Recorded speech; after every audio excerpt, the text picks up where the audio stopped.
ang Ginoo nagpakita sa atong ebanghelyo karon nga ang tanan gidi ay welcome didto sa kumbira sa langit. Way usa nga balibaran bisan kadtong wa mabilong sa iyang lungsod, iya gyapong i-welcome. Pero ang balibaran niya didto sa pagsulod nga di gyud katilaw sa iyang hikay or sa iyang kumbira kadtong mga tao nga iyang gidapit pero mibalibad. So ang Ginoo mag-agad ra gid na sa atong batasan, kun mo balibad ta niya, iya sa tang balibaran. Kun musanong tas iyang imbitasyon, iya gisad tang tagbaon. Giling nga imong tupad ing nadi ka kusog mo balibad sa Ginoo. Pangutan na ba ing nadi ka di ka tigbalibad? Kada gid nato balibad sa imbitasyon sa Ginoo, iya dayon tang isalikway. Iyam sa ning gisulti sa lain nga bahin ingon siya, kung inyo kong ang kunon dinhi sa yuta, ang kunon sa tamo dinhi dito sa langit, pero inyo kong dili ko ninyo ang kunon dinhi sa yuta, di sa tamo ang kunon dito. Agad-agad na siya nato. Nya kanus aman ta imbitaron sa Ginoo diha sa mga sitwasyon sa atong kinabuhi. Ang gusto gyud sa Ginoo nga sa mga sitwasyon sa atong kinabuhi, siya gyoy first priority or first consideration. Sama aning nibalibad, ingon siya, nakapalit ko yuta, ako usang susihon. Unsa may iyang balibad, nakaschedule ko pagsusi sa napalit na kong yuta. Ana, hay may mas importante, ang Ginoo nga mo'y naghatag sa yuta o ang yuta nga hinatag sa Ginoo? Hay may importante ana. Ang naghatag sa yuta, na perting dako ang insulto.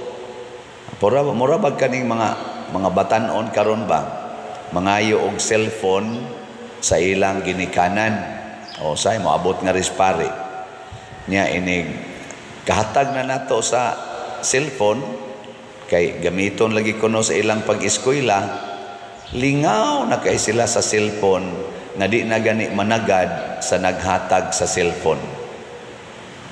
Kagabantay mo na?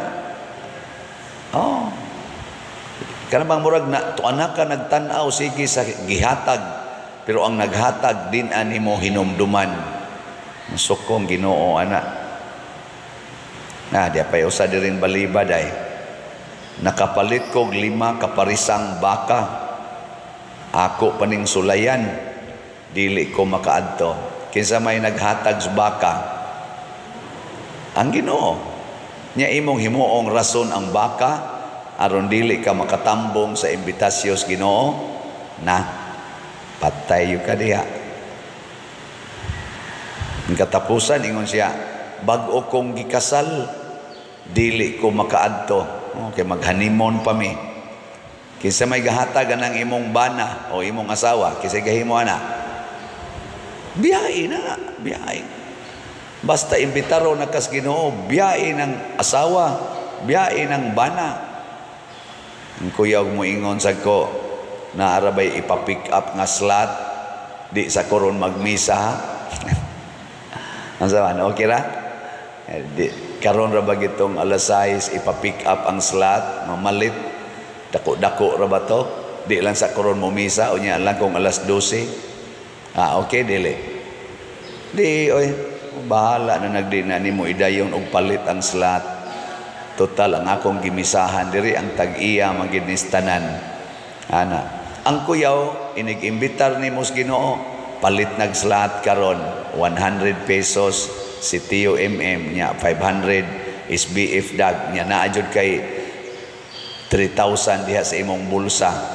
Nya di lang jud ka mo palit kay sus ako ra ba ding ipalit og kuan kana na ang sa mga imong paliton bag-ong sapatos ana di lang sa ako mo palit og slot Lord ha. Jesus ingon ra bas Father Siano nga dinalian na kay ning palit sa sitiyo kay magsugod nagtrabaho sa mga balay. Di lang sa koron Lord kay ako sa ning ipalit og kuan ani ni ang sapatos or mga sapay bag-ong mga gadgets or palit ko nig bugas ana ka grabe naman sa dana Father hastang ipapalit og bugas ihog pag ihatag pagid sa simbahan. Kinsa man day tagiya ang bugas day kinsa tagiyas bugas oo niya nganong ka na may mo siguroon nga ang Ginoo na may nangayo ni mo diri og kana ganing para slot. Mo na nahitabo atong biyuda.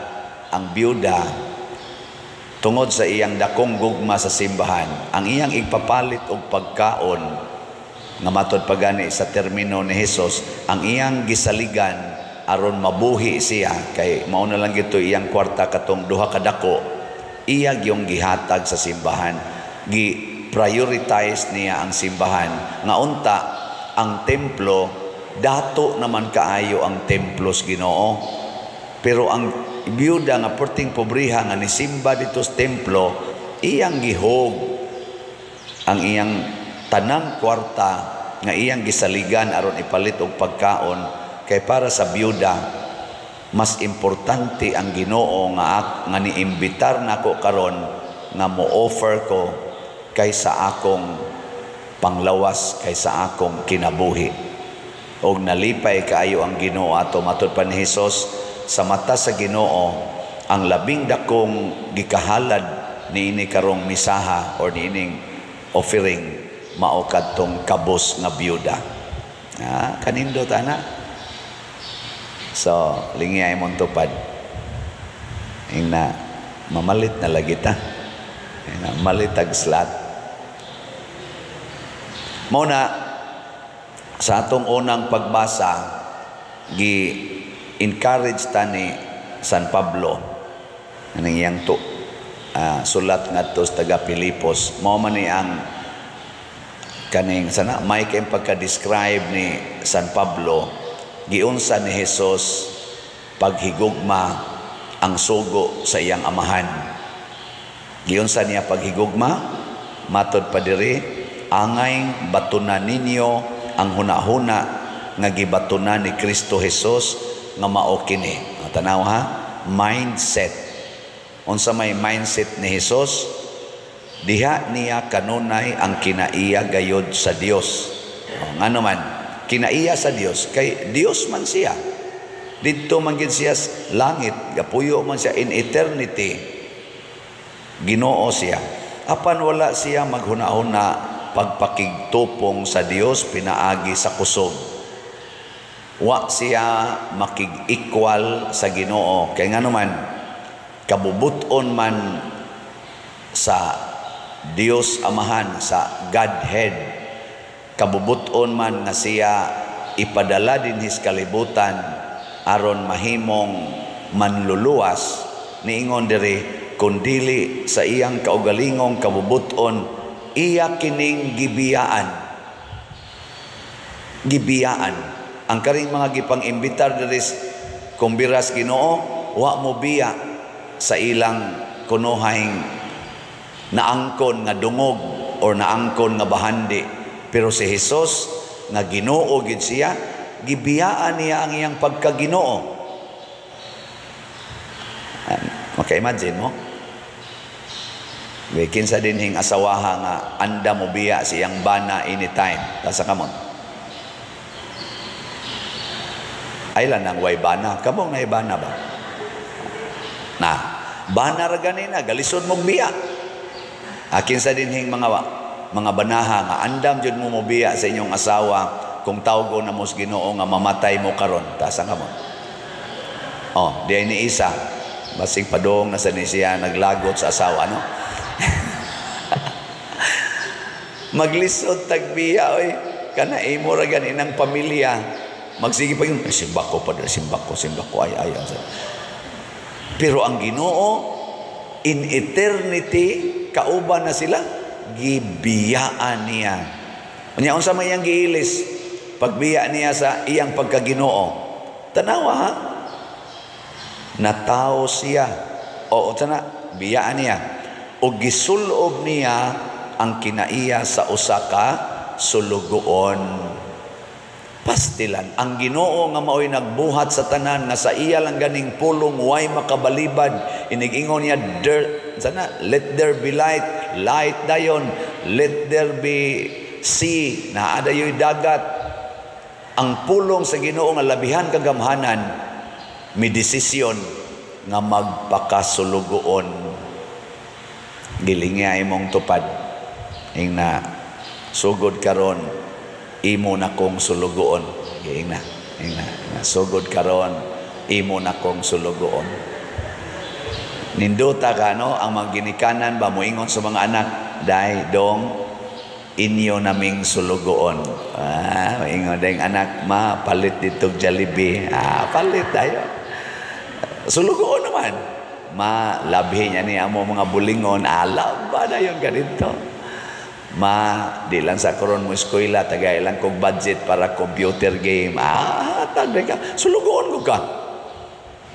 Di ba? Niya, maingon sa dang pare, sa may sultis pare, sugo ako ninyo pag patukod og balay sa atong mga kabos nga pamilya. Mo na ako, sige jud kurog. Sige jud kog baligya og slot. Kaya nga naman, gisugo man ko, sobra ko na 100 kabuok ang nang-apply nga, pader, tabangi tao mis among balay, ana, gisugo man ko, sige kong baligya, balag baga na kaniya kong naong, ginganlan ako og Father Slatter, sige lang, dili naman Father Siano, Father Slatter, bisag asa ko mo ato, pader, mustang slat na to, pastilan, kaniya kong naong, nahimo namang slat, noon. Bisagasa ko mo ato, hisgutan ginang slot. Inigpa-picture eh. Alipader, picture ta. Naday mo sultip. Slot ha? Slot. Nako. Mura naman ikaw. Ang mupalit ba dyan ka ni silang slot? Nahimo siyang sulugon.